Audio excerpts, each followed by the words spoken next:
Okay, so e6, and here the game starts with Sicilian defense, French variation, and you can see what he's preparing for. And after that, d4 by Fischer. Fischer simply strikes in the center, c takes d4, knight takes d4. And after that, a6 by Petrosian, covering the b5 square so that white pieces can't enter. And guys, this complete setup is known as Khan variation.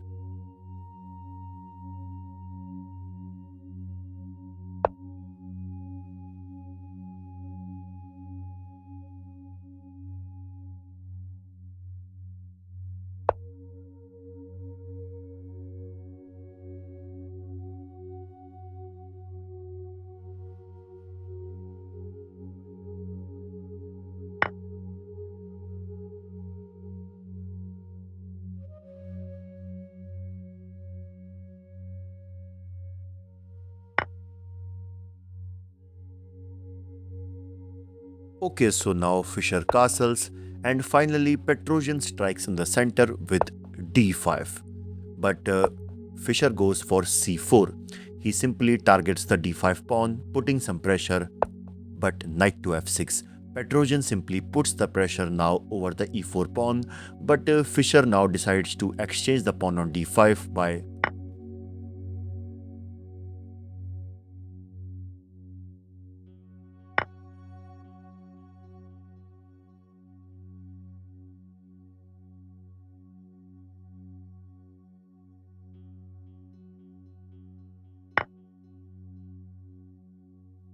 Okay, so after the center completely blows open, and after all of this exchange, you can see black is left with an isolated kingside pawn.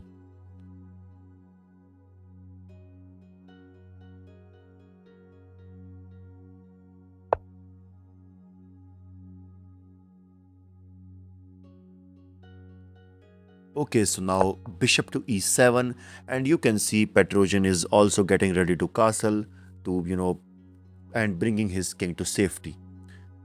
And now Fischer throws in a check, and most of us would definitely play bishop to d7 to block the check, but Petrosian goes for queen to d7. He instead defends the check with the queen, asking for a queen exchange, which shows that he wants to trade the queen so that he can, go into the end game.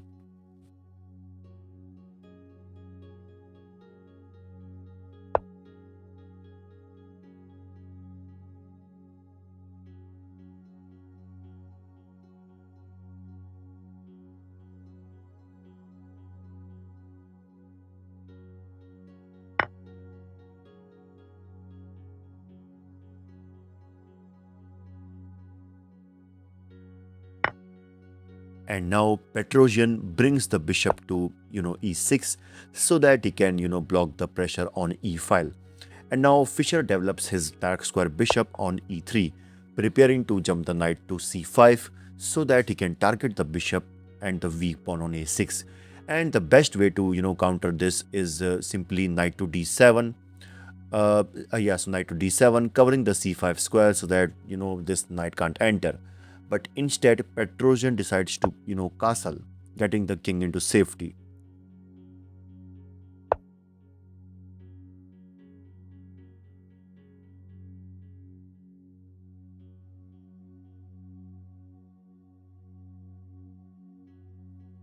And obviously, one thing is clear that if a black exchanges the bishop, you can see white gets a solid knight on c5, and obviously this will be not good for black. So to stop this, rook at f goes to e8.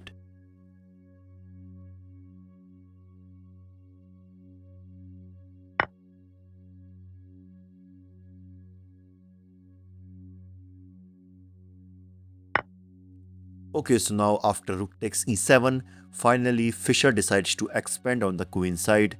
He played b4, and you can see that he still wants to bring that knight to c5, but king to f8, bringing the king closer to the center for the end game. And finally, knight to c5 by Fischer. The knights, you can see, jump to a fantastic outpost, eyeing the a6 pawn and completely dominating the board. So to defend this, Petrosian brings the bishop back to c8, And guys, here Petrosian is forced into a passive defense. And after that, f3 by Fischer, and basically he wants to bring this king into the game, but rook at e goes to a7, and guys, that's a bit too passive. I mean, he removed the knight from he removed the rook from e7 square, which was a fantastic outpost. Instead, after the move f3, he can consider knight to d7, trying to challenge that monster knight. And if knight takes d7 check, bishop takes d7, rook takes e7, king takes e7, rook to e1 check, king to d6, and after the dust settles, you can see black, gets the king to d6 and is perfectly fine here. Getting ready to, bring the bishop to b5, trying to exchange white active bishop, which makes this position slightly better for black. So in the actual game, after rook at e goes to a7, here Fischer goes for rook to e5. He centralizes the rook, maybe he wants to double the rook, or he can also bring this rook to the king side so that he can target the king. Uh, and guys, here rook to e7 might be the best move for black so that he can exchange this dangerous rook, but instead he goes for bishop to d7, which clearly indicates that he wants to bring the bishop to b5 so that he can exchange and open the a file for the rooks. And the best defense for this is simply a4, simply covering the b5 square so that this bishop can't enter. And in the next move, white can just advance the a pawn so that he can permanently lock the a file. But in the actual game, after bishop to d7, Fischer surprisingly trades off this amazing knight. And guys, after rook takes d7, basically here computer is saying that it's not a great idea, but now comes rook to c1, and basically that's the plan of Fischer. He wants to seize the open c file so that he can invade on c6 and target the a6 pawn. So that's why, to stop this, rook to d6. But guys, by moving the rook from the 7th rank, Fischer gets a chance, and he immediately brings the rook on c7, setting up a deadly battery to target on f7. So to defend this, knight to d7, simply attacking the rook as well as blocking the blocking this 7th rank so that this rook can't connect. So rook to e2, and after that g6. Petrosian simply makes some breathing room for his king, preparing to push the h pawn so that he can start some kingside hustle. But king to f2. And Fischer simply brings the king into the game, and finally h5. Finally, Petrosian gains some space on the king's side. And guys, now in this position, Fischer finds a great move, f4, which is a brilliant pawn push, clamping down on the king side squares. And now Petrosian advances the h pawn further, king to f3. Fischer continues marching his king, aiming for g4 so that he can attack that h4 pawn. So to stop this, here Petrosian goes for f5. And guys, that's a mistake because it also creates a permanent weakness on the king side. Instead, after king to f3, here the best move for black is to go for knight to b6, trying to bring the knight to c4 and leaving this structure, because so that he can get some play when this knight comes on c4. And let's suppose if rook at e goes to e7, if white tries to target on f7, simply black can defend this by rook to f6. And if g3, h takes g3, h takes g3, d4, and you can see now knight to d5 is coming, and here black successfully holds the position. Okay, so in the game, after the move f5, king to e3. Now Fischer reroutes his king towards the center. But guys, let me go back. Yup. So in this position, Fischer can also consider the move g4, trying to rip open the position, or we can say rip open the king's side. And let's suppose if black captured on g3 by h takes g3, h takes g3, rook to b8, simply targeting the b4 pawn, and but a3.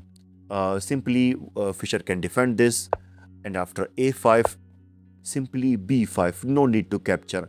And in the end, you can see white get a passed pawn on the b file.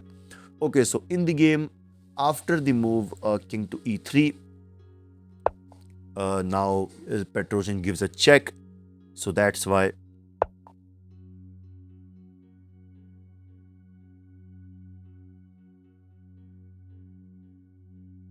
And guys, now knight to b6.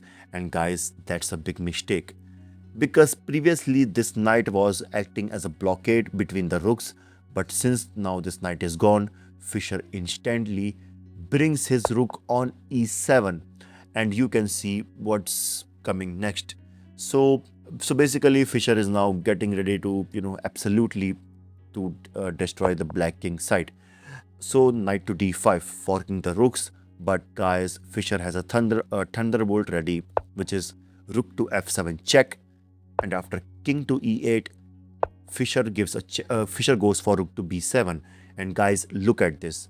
The threat of rook to h7 and then to h8 is a mate. And you can see it's absolutely unstoppable. And as you can see, black is now losing. So basically, black can get some play with the move rook to b8, simply trying to attack this rook. And after this rook takes, simply black can capture the rook. But instead, here the final mistake by Petrosian is knight takes f4. And yes, he's now hitting the bishop. But guys, it's too late because of bishop to c4. And guys, this is the final nail in the coffin by Fischer, completely locking the black king into a mating net. And guys, in this position, Tigran Petrosian resigned. Because let's suppose if the game continues like knight to e6, so that the knight can act as a blockade act as a blockade if white decides to continue with rook to h7 and then rook to h8. But guys, what about rook at b goes to e7? Attacking the king and the knight, and just look at this. There is a double attack on the knight. Simply rook takes e6, rook takes e6, bishop takes e6, and after trading the rooks, you can see white wins a full piece with a completely winning endgame. What an amazing bone-chilling battle by Bobby Fischer. Like this video and I will see you in the next one. This is your host Bison signing off. Bye bye.